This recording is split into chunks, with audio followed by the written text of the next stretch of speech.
Well, good morning, everyone. We've got the four consulting amigos, and we're down to three consulting amigos. Ray Anderson's in Germany. Today, we've got a good program by our expert financier and CPA, Edward B. Lasak. And John Mills is going to be on the panel with myself, Ron Burgess. So, on behalf of the four consulting amigos and MicroGiants, we welcome you today. So, Ed, we've had several discussions over our time here online about financial statements and planning and your value matrix. And one of the big deals that people always seem to have questions about is, well, what do I do with my balance sheet and how do I use my balance sheet? So we're all looking forward to hearing what you got to say today. So take it away. Thank you, Ron. Today, I would like to talk about the balance sheet. And when you get financial statements from your CPA, there's usually three. There's the profit and loss statement, which is a period of time. There's the balance sheet, which is a point in time. And then there's the cash flow analysis that is over a period of time that takes all your assets and tries to put them into a cash format. Most companies are very, very good at analyzing their profit and loss statement because it kind of shows them on an annual basis or a monthly basis how well they're doing. And it gets into items like revenue and expenses and profit. So that's the statement that gets all the attention in the business world from family businesses. But equally important is the balance sheet. And many times the balance sheet is considered to be the most important because it provides a snapshot of the financial condition of the company at a point in time. And it's kind of funny because it's the old formula of owner's equity equals assets minus liabilities. A lot of times it's stated assets equal liabilities and owner's equity. Simple math translation there. But that's kind of what we're going to talk about today. And I thought I'd start off by kind of showing a balance sheet. And we can kind of get an idea of the different categories that are out here. But as you can see on the left-hand side of this balance sheet are your assets. And on the right side is your liabilities and equity. And it must balance, gents. Your assets have to equal your liabilities and equity from a format perspective. If it doesn't balance, and many times when you go into companies, it doesn't balance. And that's where corrective action is necessary to figure out a way to analyze it. It starts with the current assets in the far upper right, the left upper quadrant, and it starts with items such as savings, cash, gets into accounts receivable, and an item that's not on here that should be on here is inventory. Inventory is considered a current asset. And then you have your fixed assets, which is kind of a separate category. And it's usually fixed assets and property that you own. But many businesses have the property in a different company. So many times in a small business, there is no real estate on the balance sheet. And the other thing, just an item worth noting here is that when you look at the assets, it starts at the top are the most liquid assets and goes to the bottom of the less liquid assets. And that's one of the characteristics of a balance sheet. And the same thing goes for the liability. You have current liabilities and current and long-term liabilities. So, I mean, you guys, this is pretty normal stuff. I mean, you guys have any questions on Well, no, I I just learned something because while I've noticed that they've gone from liquid to sort of the hard assets, I didn't know that that was actually a format that was followed. I never realized that was the intent. That was the intent, absolutely. Wow. Yeah, Wow. then I have a question about inventory, which obviously is not actually on this particular one, but worked with a company that their inventory number was their makeup number. And the logic behind that, which was false logic, was if they needed something to be worked out, the value of their inventory was whatever was needed to be, because some of the inventory was bought at years ago, so what's it worth today? And so there was some moogie foogie going on with inventory numbers, which is not very cool. But how do you get an accurate inventory number? Is it an inventory should be the cost of that inventory as it would be today, right? So if you've got a 10-year-old item, it should be subsequently reduced in its value. Can you address that? Well, you're bringing up a very good question, John. First of all the items on the balance sheet, that's the one that gets a lot, or should get a lot of attention, because it's a hard number to really verify and confirm. You know, a lot of when you start getting into the inventory, you find out that some of it's old. And remember, the balance sheet is prepared based upon the cost of an asset, not the current value. So when you look at it, you're looking at the cost of the asset. But many times the inventory has been devalued.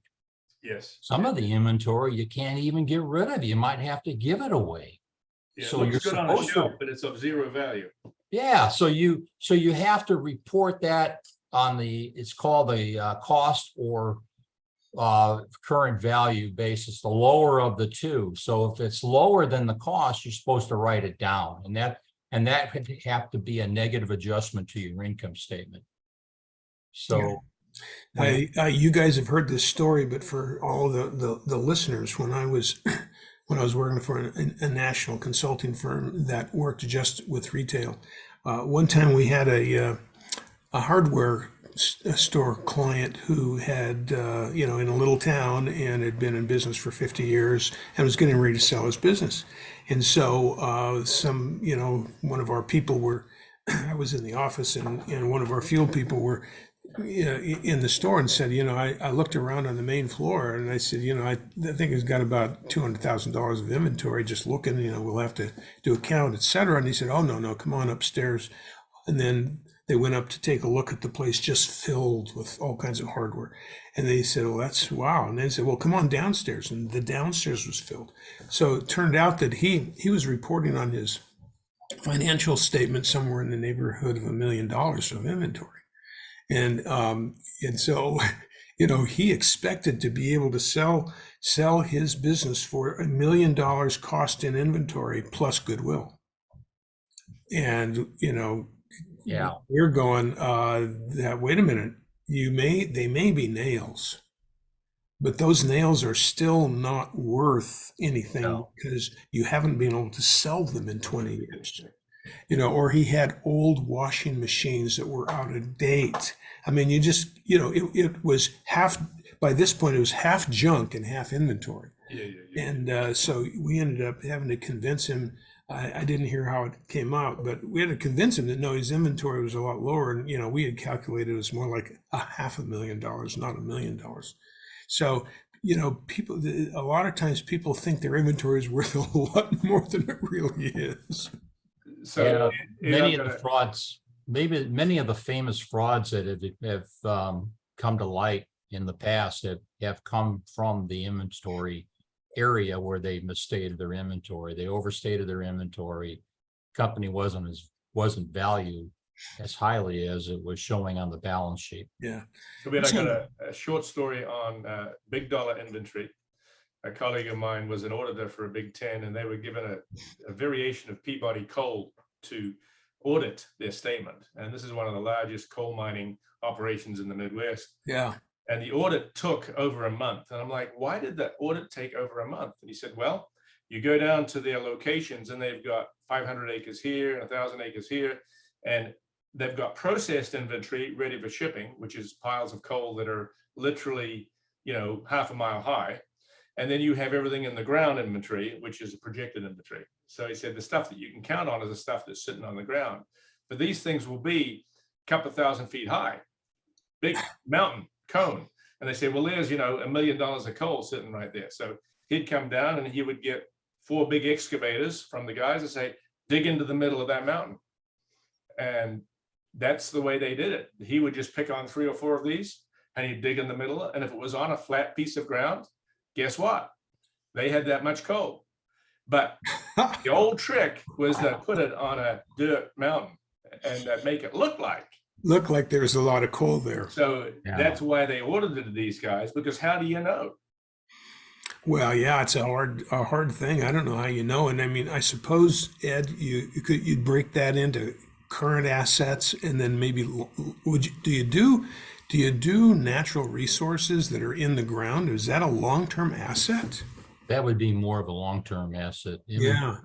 I mean, you could have billions of dollars worth of stuff absolutely. in oil, right? Wow. So the only ones that really counted were the ones that they had actually dug up, they had processed. Yeah. And sitting up in these, literally, they had the mine equipment that had 20-foot tires on it. They're huge.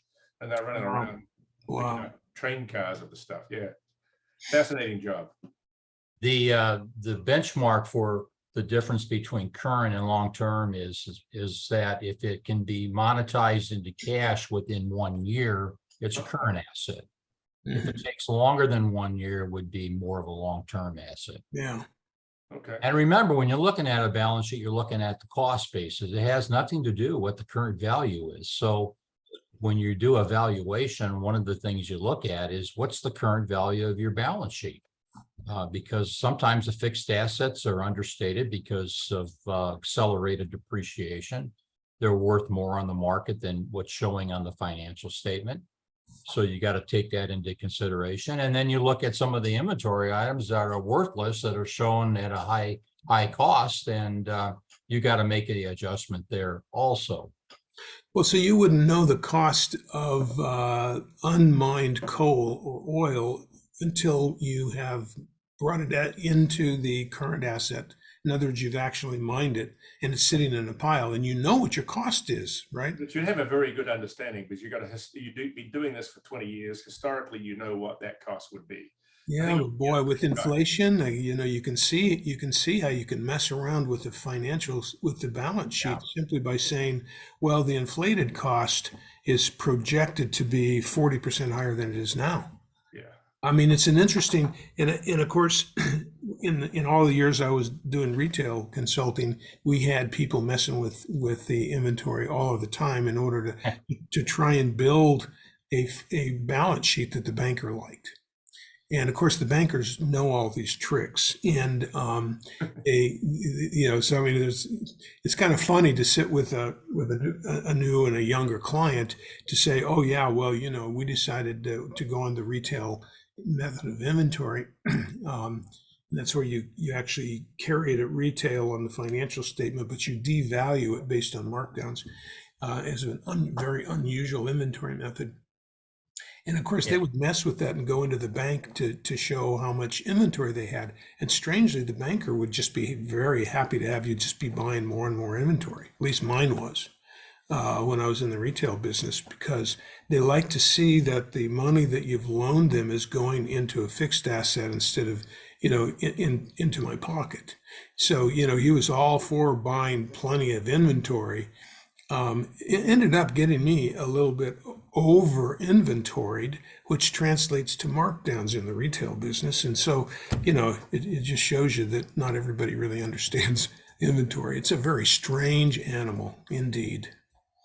Yeah, so some of the key categories of a balance sheet are working capital, and most people don't spend a lot of time on working capital, but it's very important. It's current assets minus current liabilities. And it's not only important for how liquid your company is, it also is important as you grow revenue. Many times when you grow revenue, instead of for that profit to go to the bottom line, most of it goes into working capital. So you're spending all this time generating extra revenue and extra profit, but you're not putting any of it in your pocket because it's all in working capital. So we talked about inventories being a current asset, but also another area of concern is accounts receivable. And to have a really well-run company, you have to turn those receivables into cash quickly. The longer they're on their books and not received in cash payments, the more problems associated with your accounts receivable. So it's very important. It's the way of monetizing what you're selling and adding it to your cash balance. It's very, very important to look at that category as well. And many times it's overstated because there are collection problems associated with the receivables that are not noted and have not been written down. Again, it's the lower of cost or market.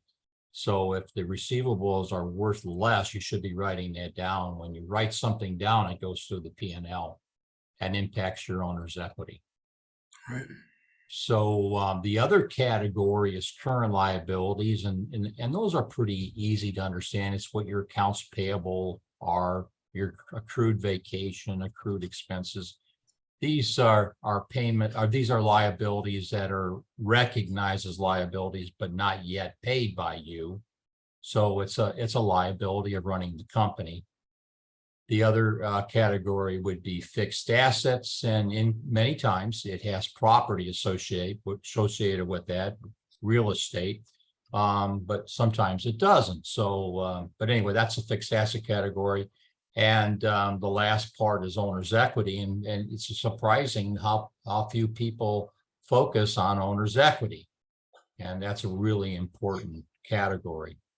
So Ron's really into ratios, and so there are some key ratios related to the balance sheet that should be taken into consideration and reviewed on a monthly basis. And one of it's the quick ratio. The quick ratio is if you need to pay off liabilities quickly, do you have the cash to do so? And that is cash and accounts receivable divided by current liabilities. So that's a metric. So if that's a number below 1, you should have a concern. And we all know one of the major reasons why businesses go out of business is they don't have enough cash to meet their liabilities. So you can look at a balance sheet and say, hey, I got plenty of assets to cover all my liabilities, but how much is liquid? So liquidity is extremely important. The one I really enjoy is working capital divided by revenue. And I kind of talked about this. If you're going to be able to grow revenue by, say, $10 million for a small business, and of that $1 million, $100,000 is your profit. All that money, instead of going into owner's equity, could be going into working capital, because you need this working capital to generate the revenue. So it's something worth looking at, and it's been one of those aha moments in a lot of meetings I've attended when I let people know, you're focusing on all this revenue, and you think you're going to get a benefit, but based upon your poor collection processes, it's going to all go into working capital. Yeah, so the company's doing extremely well. Our sales are going up. We've got all kinds of income, but we don't have any cash to spend. How can that be? That's exactly right. So that is really a warning indicator of a small business, and it's something you have to look at. So isn't that also a function of the rate of growth? Quite often, owners get fascinated by it. They want to double their company next year. And they don't realize that in actual fact, if they do achieve doubling their company, they're going to be so cash poor, they won't have enough working capital to pay off all the current debts they've got. Well, that's a very excellent comment, John. And unfortunately, it's based upon they focus only on one statement. They focus on the income statement. Yep. They look at the profit that they're bringing in, but they're not taking it to the next step as to how does it impact their bank account. Yeah. I have found over the years that to be the case, that people really rarely think of that. The ones that are doing well are really so proud of how fast they're growing. think that they're going to get rich in no time. And I always try to remind them that, the old statistics, 4 out of 5 people go business in the first 5 years. And I was used to like to say that what that means is that 20% were really accepted by the marketplace, and it's like you've got a real business. But the problem is that about half of those people go broke after 5 years, and they go broke because they grew too fast. And so and this is exactly the reason, is because their numbers get out of whack, or they grow too fast, and then something comes along they didn't expect, like a big tax bill, a fine, an EDD, fine. Something comes along, and then all of a sudden it's like, well, we didn't have enough cash to start with, and now we can't even pay our fine. So that comes back to lack of planning and seeing where the business is growing and what your actual liabilities are as you grow. And that would be, they need Ed Lasak to come in, or his equivalent, to help plan what the future is like a little bit. Right. That's right. Yeah, it's a real shock to people when they think they're very profitable and they're growing all this revenue and they're growing profits, to find out they're at risk of the company going out of business. And that's a shocking observation. And most of the time, they're not going to see that internally. It's a little bit like that old statement, like, well, I'm selling a lot more stuff, but I'm losing money on everything that I sell. So you just go broke faster. That's all. Yeah. Well, there's another classic example in the telecom industry. Regrettably, Nortel had the markets tied up in the late 90s of PBX phone systems, very sophisticated phone systems, and they actually used a digital communications link on the back end. So everything the phones were doing were very similar to the voice over IP phones that we have today, possibly even of higher quality, but they weren't using the internet protocol, they're using their own protocol. And so it was a custom protocol, and they were in the middle of building out a phenomenal amount of inventory, and they built out millions of dollars of inventory that over the course of 2 years became worth 10 cents on the dollar, because the industry shifted to the voice over IP standard, and the voice over IP standard opened up 100 competitors, and their product then just crashed. And they basically went from a $40 stock to a $3 stock or a 30-cent stock. Yeah. And they were one of the Fortune 500 companies back in the day. I mean, Nortel was a solid company. I didn't know that story. I hadn't heard that. It reminds me a little bit of, Betamax and betting on the wrong horse there. They did the same kind of thing. Well, sadly, they had the technology right. Their technology was digital electronics. It was completely the same kind of technology we got, possibly, like I said, even better, but it wasn't the adopted norm, and they just got taken out. Yeah, missing the market. But so yeah, if you're growing fast and you put your money into, say, working capital, there's a perfect example, really, of, gee, you've got technically you've got working capital, you got this inventory, and something changed, and now it's worth nothing. Well, now Tesla did the other thing. Tesla went out, and I don't know whether each of us did this, but there was a period of time when Tesla was putting in these mega power stations, charging stations all over the country. And I'm like, that has got to be a lost leader for these guys, and you sit there going, how can they afford to do it? Well, I think I would beg to argue that they couldn't afford to do it if they hadn't had in the back of their mind the fact that they were going to join up with the biggest two automakers there are, and all of a sudden their standard was the industry standard. Now Tesla's looking at being king of the hill when it comes to gas stations of the future, called electric cars. I have to believe that was their intention, because there was no other logical reason to spend money like that. No, there wasn't. But look at what they've done. They have actually become the Arco, the Texaco, the Shell, the BP. They are actually becoming the provider of automotive energy, right? By fiat. Brilliant. No wonder Tesla does so well. Yes. Which gets to the point, when you look at a balance sheet, you have to look at the debt to equity ratio. So a lot of very successful family businesses have no debt and a lot of equity. So no matter what happens in the future, they're protected. They're so worried about going out of business that this is a big deal to them. And the other thing is, every time they take a distribution, they have to pay income tax, and they don't want to do that. So they build up all this equity. But if you take that equity and if you have more, you're losing out on an opportunity, because if you have more debt on your balance sheet, you're paying what, 6-7% in interest for that debt. But you have an opportunity to make 30 or 40% on that debt and pay it off over time. And that's what a lot of venture capitalists do when they buy businesses. They use debt, and then they buy the business. And as soon as they get the business in-house and they own it, they start paying off the debt. So whatever the return is, the return to equity is going to skyrocket.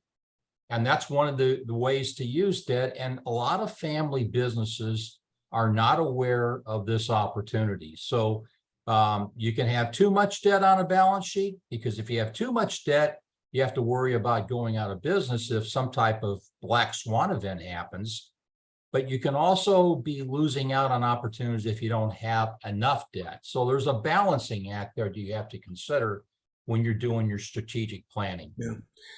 Yeah, I think you're right. And I'm not sure there are not many businesses in that position to say, well, we don't owe any debt, and they're proud of that. And that is a big achievement. But then on the other hand, over a period of time, if you're talking about a family business that you want to be in business for generations, if you're only making 3% on your equity and inflation is 6%, now you're actually going in the hole. Your company's being devalued compared to everybody else. Or likewise, if you're, everybody can get X percent on their money and you're getting less than that, over a long period of time, you're basically simply downsizing, your business in a very, very slow degradation way. So you have to pay attention to the current market conditions in order to be able to know really how to treat, all of that equity that you actually have. And a lot of us are guilty of having too much equity in the wrong place. Yeah, that's And I've got a one of the question. ways. And I got a question for you about debt here.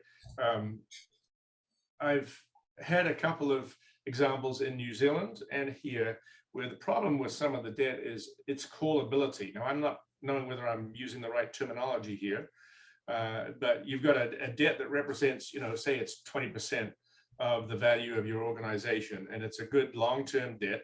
The problem is that written into the contract is the right for the bank or whoever is holding that debt to be able to go and pull it down and pay it and call it to account.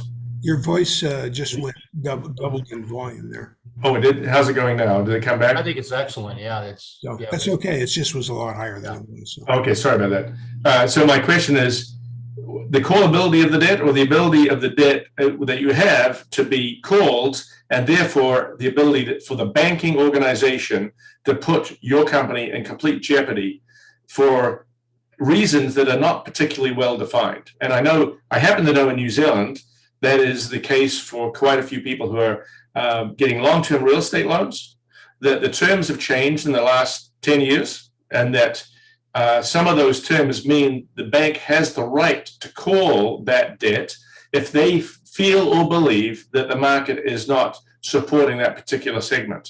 And it's an arbitrary call factor.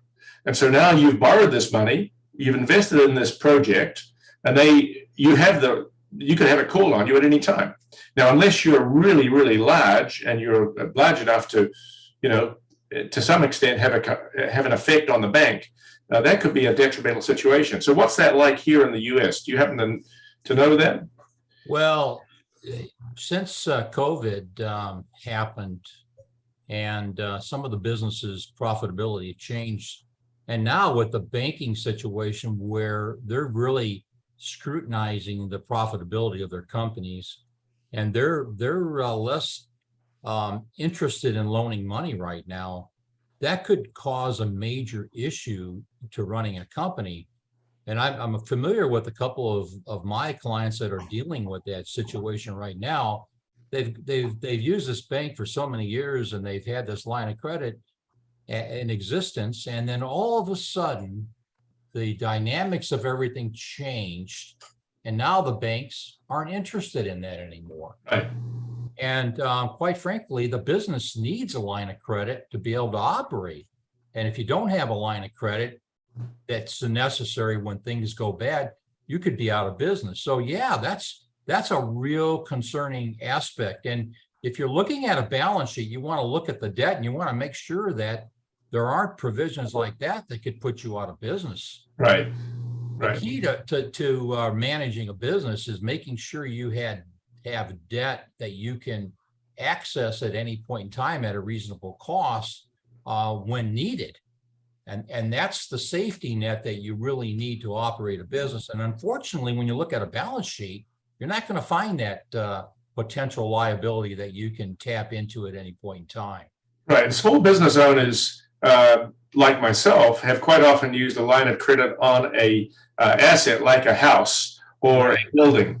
Not a second mortgage, but simply a line of credit. And that we use our own personal lines of credit to finance the building or the business, because at some point it's the most available, it's the lowest cost line, and it's the most predictable. But I think in America, small business have a great lack of having lines of credit. Yeah, I think you really that's can't true. operate without them. I'll tell you, that's really, really important to the longevity of your company. Go ahead, Ron. Yeah, I think you're right about that. There is a lack of that, and I think it's because small business people many times are not bankable, and they become bankable because they own a house, and therefore the only way they can borrow is to go get a line of credit. Now, it used to be that you could go to the bank a long time ago. You could go to the bank and they'd see your assets, and if you signed personally, they'd say, sure, we'll give you a certain amount of money, no, but you recognize that we don't want you getting a second on your house, or we don't want you up in your mortgage, et cetera. So I mean, with some criteria there, but the line of credit against a giant asset like your home is really secure for the banks, and they really like that. And of course, they've gotten caught over the years, just as they have destroyed businesses over the years. When I was, many years ago, during the last huge increase in inflation, which fortunately I lived through as a small business guy, and I was in the retail business. I had gotten a large SBA loan in order to buy out some partners, to open a new store and buy some inventory, which the bank, they love that, of course, as I mentioned. And so I was on a standard rate. I can't remember what it was. It was before inflation got crazy. It was in about 1974, 5, 6, somewhere in that range. And I'm thinking it was about 6%. Well, what happened is that things started getting tighter, inflation started getting worse. A lot of my friends / competitors were forced to go into variable rates. And by the time, and because their assets to, their ratios were wrong, and they didn't have the cash that they should have, they found themselves with a tiger by the tail, because they couldn't let go of, they could not pay the bank off right away. They had to keep rolling it over, paying the interest, maybe a small amount of the principal. But they were a long ways from paying it off.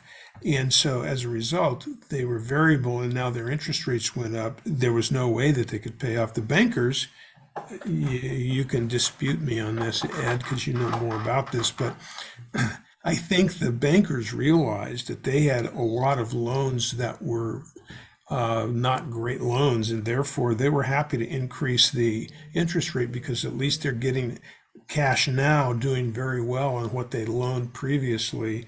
And that ended up being at least partially mitigated against the risk, but the very increase of the rate itself is partially what put the companies out of business. So I mean, it's this strange, fierce thing. You got the lion by the tail, and he's running around trying to bite you, where. And that's a bad formula. It concerns me that we may be coming into something like that again. And then you recall that there were a lot of variable rates on mortgages after that. And a lot of people jumped in on the lower ones, and they didn't think or they were unable to get a new mortgage when the interest rates came down. And as a result, they were stuck on that track too. The interest rates just chewed them up. That's a very, very bad place to be. So you've got to evaluate whether or not growing your business at that level at the expense of this sort of safety or security is really worthwhile. Do you really want to step out that far? And do you want to use, and I used to have an old buddy who used to advise me, and he used to say, why would you use short-term financing for long-term assets? Don't do that. Because things change in the duration of owning the asset, things change, and you're dealing with short-term stuff. So go out and get long-term loans to be able to deal with your long-term assets. Absolutely. So I'm going to raise a question for you guys to respond to, and that's related to consumers. Why would anyone pay 18 to 30% or whatever interest rate for credit card debt? And that's a real problem for a lot of people. It's because they're just completely ignorant about what the actual costs are. Yeah. That's my thought, is that people just absolutely don't know. But again, they get into that same thing. Once they have a spending cycle that is just simply not have enough cushion in it, and now they have to spend, 8, 10, 15, 30% more for certain items of food, their cushion is now gone in inflation. And so they've got this big bill that they've run up and it wasn't so high. I mean, it was always crazy, but 18% or whatever. And now all of a sudden they're paying 30%. They don't really know it. They just know that they're having a harder time meeting their minimum interest or pay every time. But oh my gosh, I just think it's criminal the way that particular financial instrument in our society works. The banks should be forced to provide a longer term opportunity for people to pay them off, maybe a 6-month notice so that people can get out from underneath that before it happens, because that takes people on the edge and that just puts them right in a hole. That is a horrible thing to do to people. Well, I totally agree with you, Ron. And I think one of the most commonly used examples of that is automobile buying. And there is the automobile buying practice that, you buy the car and you sign a finance agreement with a derivative of the dealer. And the derivative of the dealer, it's kind of like a General Motors finance, but it's not GM. And they have a 7% or 6% or whatever it is on their paperwork. But when you actually go through and you look at the long term, it's 21 or 22%. Right. And I have this from a CFO who ran a very large dealership who showed me how the numbers work. Yeah. And he pointed out that, our paperwork all reflects 6-7%. But when you look at each payment over a period of time, no matter how you slice it, if you do the math, it's 21%. Yeah, no, that thing should not be allowed. Yeah, you're right. And so my secret to buying a car, of course, you buy them all the time. I don't buy them very often, John. My secret to buying a car is negotiating a cash deal. Yeah. Like I want to know the cash price. I'm going to write you a check right now. What's the price? When they give me the price and I've agreed to it, then I say, tell me about your financing options at the same price, Yes. And that way, occasionally you can get a good deal. I got one like that. So, I mean, after several cars, usually they're a little bit too much. And of course, but again, the price of cars is inflated to such a huge degree along with regulations. It's pretty tough for somebody to be able to save $30,000, $40,000 to buy a brand new car. Of course, you can buy used cars, but if you buy a used car, the finance rate is so much higher. So it's a double-edged sword on how to spend that money. So I want to go back to this problem we've got with borrowing money and being able to afford it and not having it shift on you. One of the I think the best business examples I've seen both overseas and in America is what I call the farming model. Now, in the Midwest, we spent quite a bit of time there. We had a lot of friends who were farmers, and they would pull up and go eating and drinking in a pickup truck. And it normally was 3, 5, 10 years old. And they would have a reasonable house. And then they'd have a barn with $250,000 worth of farming equipment in it. And then they'd have 1 farm and 2 farms and 3 farms. And when you look at their lifestyle is that of an average person with average clothes. And they're not, trying to prove to anybody their net worth or their value. They're investing in the business and they're living, thank you very much, okay. They don't need a Maserati pickup truck with bling on it. And so I think part of the problem we're dealing with here is, are you able to live happily for your own ends without having to go and buy what I call lifestyle bling, which is where the 18% stuff comes in, because you've got to have the latest trend and you've got to have this and you've got to have that. At the end of the day, who cares? I mean, I think I cared when I was 24, 25, perhaps a little bit. But over time, Ron says I buy a lot of cars. My favorite car is a 1999 Mercedes MLB. Love driving that thing.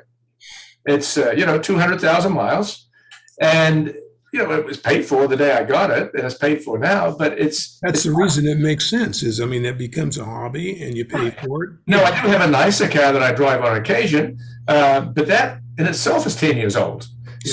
So now, I'm not against buying brand new vehicles. I think they make a perfect amount of sense, especially if there's a tax law that supports it.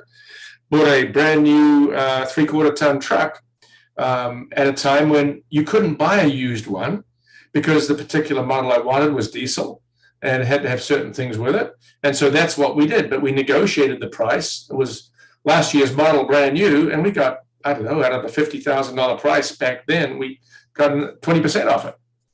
So going back to the farm example that you bring up, a lot of those folks don't have the whatever you call it, the status bug, I'll call it, to have the new stuff happen. And among farmers, there's that old Texan thing as well. He's all hat and no cows. In other words, the farmers that I know, and both my grandparents were farmers, and all the way back they were all farmers, and so they were not impressed with the truck. They were impressed with, well, how many acres do you own outright, buddy? Let's talk serious stuff. What are you really doing here? How many head are you milking? Yeah, exactly. And it's sort of like, okay, so you live in the farmhouse. But the day will come when I'll let my hired hand live there, and I'll eventually buy a house. But these guys are multi-millionaires. Yeah, most average people have no idea that if you're still farming today, you're farming with huge assets. Now, maybe their equity's too high. We could go back and maybe look at that part of your presentation and go, well, they're not really making that much. And then you've also got the treadmill that they get themselves on by buying new equipment that can do ever more number of acres in a shorter period of time, and more Wi-Fi and air conditioning in the cab. So some of them get themselves caught on that loop as well. But I think going back to our program of a week or two ago, we're talking about the characteristics of wealthy people. This is one of them. You have to recognize that you got to live below your means.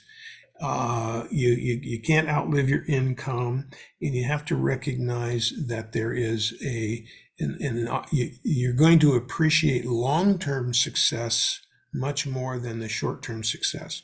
So that turns into, it's a whole discussion of personality types. And so the people who choose for current gratification versus delayed gratification, the current gratification people tend not to ever accumulate anything. The delayed gratification people are the ones who become wealthy. And so that's exactly what you're talking about there. You guys are bringing up great examples of the benefits of a strong balance sheet. Yeah, right. If you have a strong balance sheet and you need credit, you're going to get it, and you're going to get it at the lowest possible cost. because you have the assets in-house on your balance sheet that Oh, Oh, was- Ed. Ed, you just cut out and stalled. We're not hearing you at all.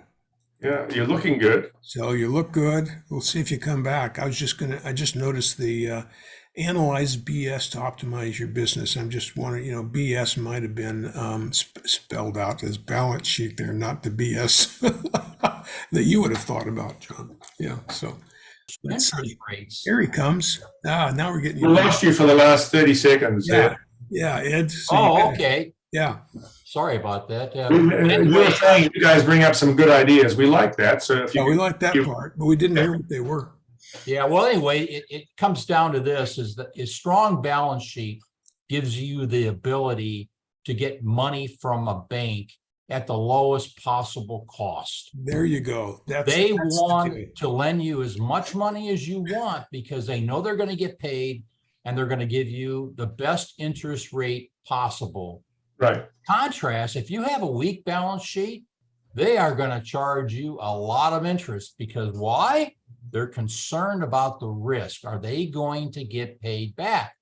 If everything goes bad and your balance sheet disintegrates overnight, they won't get their money back. You make a really good point on that, Ed. The far too few business people see their balance sheet as sort of I guess that's the bling. That's the bling of the business. Make sure you understand it, build that balance sheet so that it really pleases your banker. That's the bling that they should be working at, not the niche. Yeah.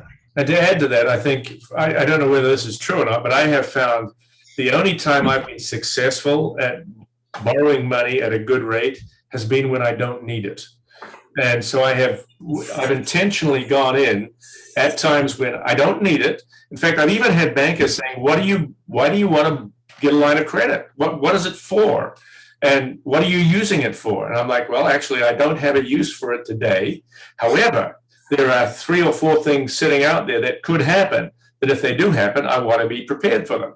Yes. But I don't actually have a need. And they're like, some of them, the younger bankers don't understand that. The more seasoned bankers, I think, fully do. But for the average person, a home equity loan is phenomenal because you're approved for a certain amount of money, and you may not need it now, but you're approved. You have that as a potential asset that you can use. So if you run across a deal that you need, say, a couple $100,000 quickly, if you go through the normal banking banking approval process, it could take you months. yes, And the deal will be gone by then. But you can actually, if you're approved in advance, you walk in, you ask for a $200,000 check, and you walk out the bank without even a counter signature by the bank because you've been approved. but that's not happening today. We have 2 major banks here in the town that we live in. And despite high 7s credit, lines of credit stopped being given by these banks 10 years ago. Now, they may have come back in the last couple of years. I'm not sure. But there was a time when the banks just said real estate is too much risk. The fact that you own the real estate outright, I don't care. I'm not giving you a line of credit on it. No, I don't quite understand that. Following 2008 for some time, I think that was true. But That was true. Has it come back? Are we able to get lines of credit today? Oh, I yeah. tried. I'm ready to. Yeah, real quick, you can get them. You have to go through a process, and it takes some time to get the approval. But once you have it, it's a real asset on your balance. Yes, it is. It's not listed on your balance sheet, but it's a real asset where you can, if you find someone who needs to sell something really quick, he wants the cash and you have it, you can get one heck of a deal. Yes, sir. So that's one of the potentials there. That's All right. an opportunity for building wealth. Well, you've given me a spur to action.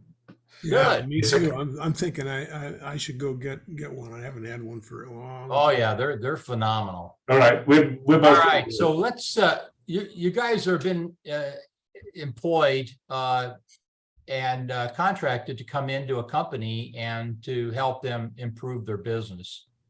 And you're going to go through your income statement analysis, but then you're going to look at the balance sheet and what are some of the things you should be looking at where you could add value for a company. And the first one usually comes to mind is too much cash on hand, because some people, they just hoard their cash. They have a big cash amount on their balance sheet, and you got to help them either invest that surplus cash to make a return, or maybe they should look at distributing dividends. That's something to take a look at. Receivables, when you're looking at receivables, I guess the real question is, are they real? Well, they look good on paper. They may have an age trial balance, and you can see that a lot of them are 90 days past due. You can't take that to the bank. You're going to have a write-off, and most people don't have reserves for receivables. So it's really something you got to look at in a lot of detail to make sure that these businesses are collecting this money in a timely manner. And Ron and I, we work on several clients, and that's what we focus on, and making them bankable and making sure they're collecting their receivables. And here's the other thing you got to be concerned about with collecting receivables. Sometimes businesses, they provide a discount. They say, well, if you pay me because I need the money right now, you pay me 95% of what you owe me, I'm happy. Well, they just gave away 5% margin on their business. Mm-hmm. And you can't operate that way. Sometimes that immediate need to pay a bill can make you make the wrong decision on a short-term basis. So that's really something worth looking at. And I look at it this way. It's not only the collection process, but a lot of times people don't bill in a timely manner. You first have to send a bill out, then you have to have tight terms so you know when you're going to get your money. And then you come to the ultimate decision sometimes with a small number of people. Some people will not pay you. And why focus all your energy trying to collect from them every month? Find new customers or terminate the relationship with them, because once a bad pay customer, they're always going to be bad pay. And they come up with every excuse why they're not going to pay you the money. And you spend all this money trying to collect it. Why mess with people like that? So that's for 50 cents in the dollar, you can give that away to a reputable debt collection service. There are not reputable ones, but there are also reputable ones that will negotiate a deal and go after them with a lot of other ways of getting their attention. So that's one way. But I run across businesses that business owners that they don't want to offend their customers. Right. And I say to them, well, what kind of a customer is this? You gave them $100 of benefit and they haven't paid you anything. What if you keep that up, you're going to go out of business. Yeah. Well, part of that is also learning to be friendly in the face of a business disagreement. And this is a hard thing to learn, I think. It's when you say, look, I really value you, I like you. However, we do have a business problem here. We've had a negotiation, you still owe the money, nothing personal. This is business. We need to have that rectified. And so how can you continue to be in dialogue without getting emotionally wound up and making it personal? I think one of the problems with small businesses, we end up taking it personal, and then we end up being reactive with that individual and getting angry with them, and then they don't want to pick up the phone, and it's just as a downward spiral. Yeah, there are some business people that think of them as transactional as opposed to relational.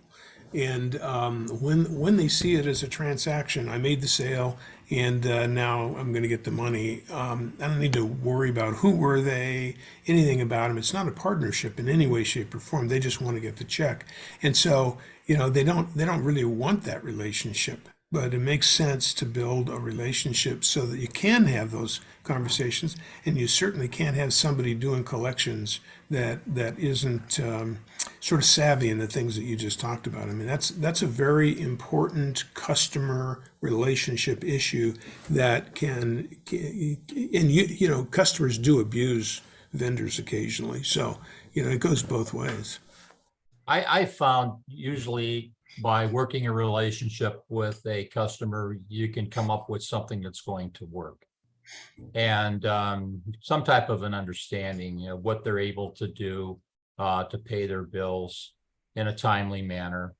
And you may have to take a short-term write-off to keep that relationship. But if you look at the long term, it's probably a good decision to make. But there are some customers, believe it or not, that are just not going to pay their bills. And I think every company has to make the hard decisions from time to time. You have to fire a customer. Oh, yeah, yeah. And you just have no other way around it. If they're not willing to work with you, or they're not being honest or transparent with you, you really have no choice. And I think that's one of the toughest decisions that businesses have to make, because they want everyone to be their customer, want everybody to be happy. Yeah. And most of the time, 95% of the time, people do that. That's a premise that is incorrect, though, from the start. You have to have good relationships with customers where you can actually make some money. If you spend all your time collecting the money, giving them a discount, and then in this atmosphere it takes them 6 months to pay you, they've automatically reduced the amount of money that they paid you by 2 or 3 or 4% again. Yeah. Well, it's twofold. I mean, the provider of the service needs to make money so they can survive, and the receiver of the service needs to have value for the product, and so otherwise it's not a good transaction at all. It's not a good relationship. Ron, you and I have done this gross profit margin by customer at a client, and it really works very well. You find out which customers are your true best customers. And usually the ones that are at the highest margin usually have the best payment reliability. And then when you look at the bottom of the list, the ones that get the lowest margin, where you're spending all your time trying to meet all their expectations, and you find out you're making the least amount off those customers and are not paying their bills. Yeah, it happens. So by doing that analysis is very powerful. If you have the information, it's worth doing, because it'll identify who your best customers are and who your worst customers are. Yeah. And a lot of times the payment terms and the payment history goes along with that. You're right. And that's a very good thing to pay attention to. You have to have a system to be able, to give you that information. But that's one of the things that makes good accounting systems worthwhile. And that's where a consultant adds a lot of value to a company, because they're not looking at it that way. The next category is inventories. We've already had a lot of conversation on this, but you gotta drill down and find out if there's any inventory out there that's not worth anything. Like Nortel, when they had this huge inventory of PBX systems that were 1 month out of date. Yeah. So it's trash. Yeah. You have to write those off, and businesses don't like to write off assets, but you have to. You got to be able to deal in reality, and you got to write them down. You got to run the loss through the P&L statement. I've seen a lot of customers, they want to run it through their owner's equity. You can't do that. It works with GAAP. So it's a really important item. And if you're looking at buying a company, or you're in there consulting on their behalf, you have to take a look at these items. You have to drill down. And another area that always indicates there's a problem is if there's big adjustments to the income statement. You look at 4 months in a row, everything's fine, they're making money, and then all of a sudden there's this massive inventory adjustment where instead of making money, you're losing money. That is a sign that there's a problem, and you got to figure it out. Somehow you got to solve that problem. And I guess the last item is, do you have the right kind of inventory, your mix? Because inventory is necessary to generate profitable revenue. So if you got the stuff that people want to buy, that's extremely important. If you got the stuff they don't want to buy, that's a problem. Yeah, it's really. You probably got some points on that.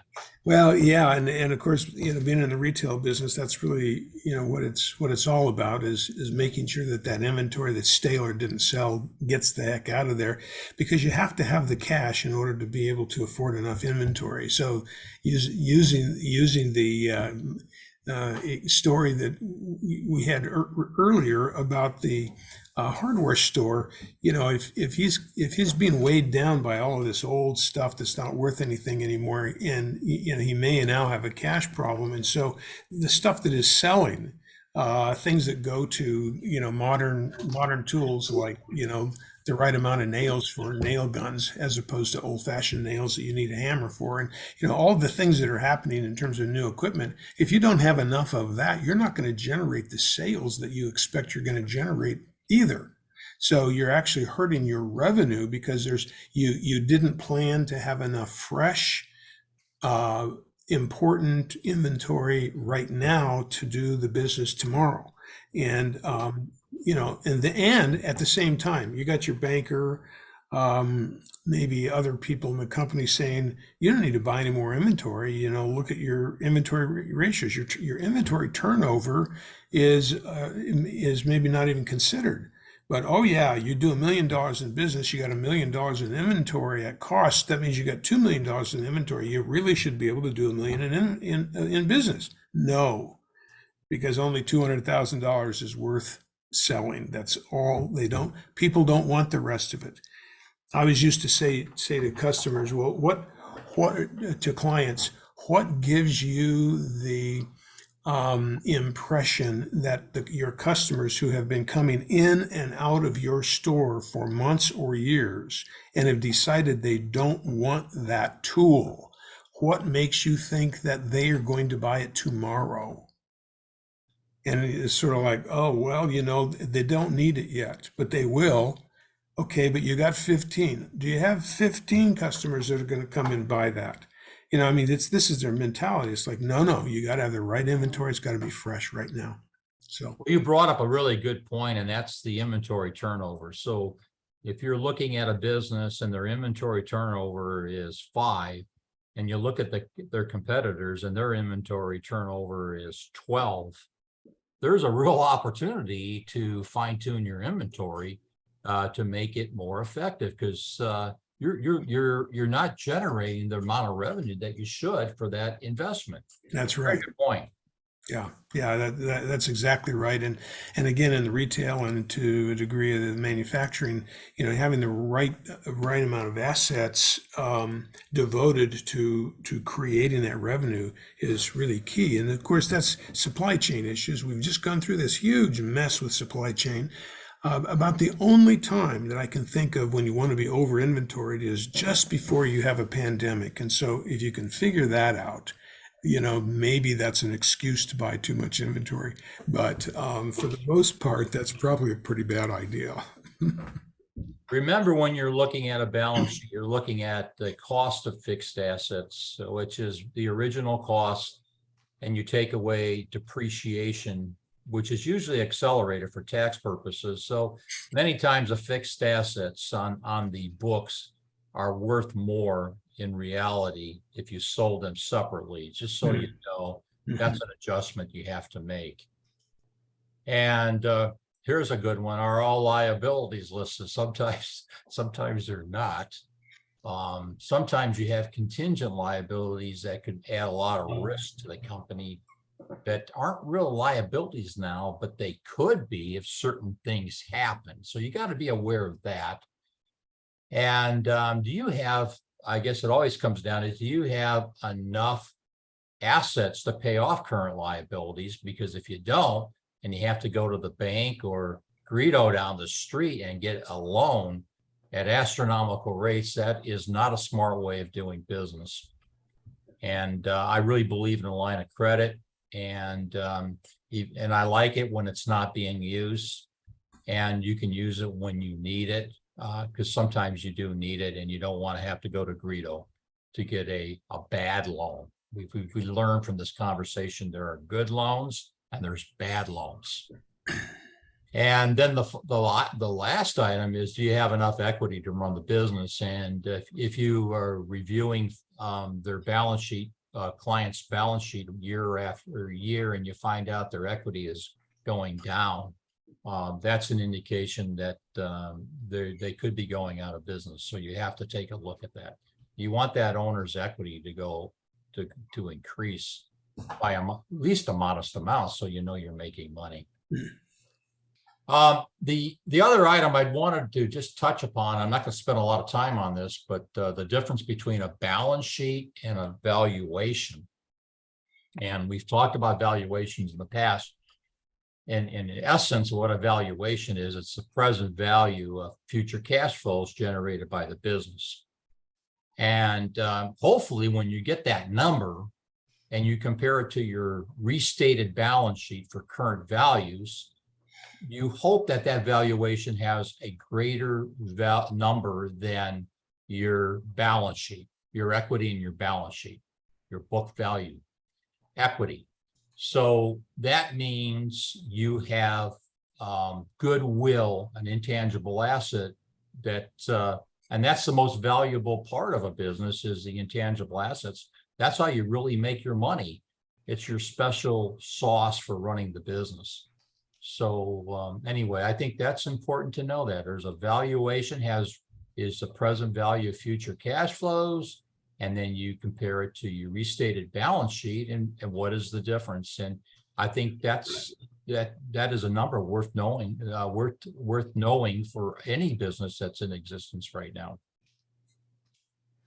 And takeaways on the balance sheet. Well, as you can tell by my presentation, I think they're very important. And I think you need to look at them every month, and you need to understand the difference in working capital between the different points in time, liabilities, lines of credit. And it could have a big impact on improving your business in so many ways. We talked about inventory. If your turnover is 5 and it could be 12, that's a hidden benefit to your company. Do you see any unusual activity? This is where you can really add a lot of value to quiz the bookkeeper. Well, why did this number change so significantly? What's the reason? And be prepared for what you're going to be told, because it could be a problem.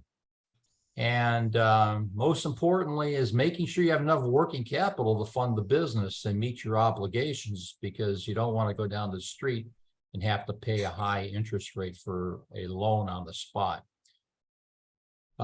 It's a requirement for running a business. It's necessary for securing loans. We talked about whether the equity is increasing and how important that is.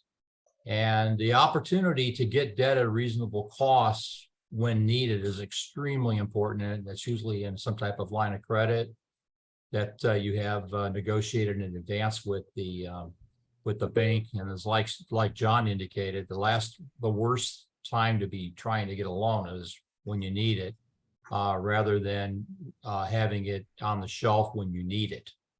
So in the future, so it's really important to get that debt commitment, that potential asset now when you don't need it, so that when you do need it, you have it. And as the final indication, it's a measurement of wealth. And everybody, and I wonder if all 3 of us are doing this, but you need a personal balance sheet at the end of every year to show your net worth. So that's a long, involved conversation on the balance sheet. That's any great. Remaining questions, gents? Yeah, not too. I don't really have any questions at all. John. No, I think I'd like to digest some of my thoughts on that and come back to you, because I've used balance sheets in the past in certain ways, but I think I've been unsophisticated in the way I've used it. It comes back to debt to equity ratios and liability, and that's what I've kind of primarily used them for. And then the other thing I've done when I've done consulting work, I go through the balance sheet and I look at most of the retail the turns ratio. I've been really fascinated by inventory and turns ratio, and then but that's a different dialogue, I think. Yeah. Well, the key point is, John, you're looking at it. You're really doing it, and that's the first step. And a lot of times people don't even pay much attention to it because they really truly don't understand it. Well, and I think, Ron, you and I think we've all done this. I've been pulled in to consult for various organizations, and typically my consulting will become to help sales and marketing consulting or sales consulting, and then some technology overlay. And the question is, why are you seeking some consulting? Well, we need more sales because we need more money. And then I said, well, to help you, let me look at your balance sheet. Let me look at your books so that I could figure out what it is you are actually doing. And 9 times out of 10, I discover that they don't need any more sales. they're just extremely unprofitable in the way they're operating. What they really need is somebody to help figure out why they're leaking so much water out of their boat. Yeah. And so that's a hard one for an entrepreneur to stomach, because it's like, what do you mean I'm not running my boat efficiently? Yeah. Well, and that's when you'll go back to say, well, industry norms would have you at a 12.5 to 14% profitable margin, and you're running at about 4%. Well, you're happy with 4% because you got some pretty big sales numbers, but the reality is twice what you're making is being wasted. Let's say we find the waste, fix that, then we'll look at the sales. Well, I think your sentiment, John, is in a way, it's sort of a wrap up for this particular meeting, because, we've looked at balance sheets for a long time. I mean, I think the first balance sheet I looked at was probably a half century ago. But I'll tell you, I did not know much about them until I was in business myself. And I have learned a whole lot more about balance sheets, in marketing, or excuse me, in marketing consulting, for the same reasons that you mentioned. And that is, well, how do you solve a problem if you don't have any idea what's going on in the business? And I think the summary here is that, Ed, you brought us something great in terms of what a balance sheet is and that kind of thing. But in addition to that, this has been a really good session, because we've talked a little bit about, well, what do you do with the balance sheet and what does it actually tell you sort of under the surface? It's one thing to get to, take your accounting class and you learn about each of these kind of statements, and you learn about fixed assets, and of course you learn about debits and credits, and the whole thing gets mired up a little bit in the accounting process sometimes in school, as opposed to using it as a management tool. And I think small business people need to use these things as management tools better. So Ed, thank you very much for a very informative program. John Mills, as always, we will talk to you all next week and have another wonderful meeting of the 3 or maybe 4 of us. Thanks a lot, guys.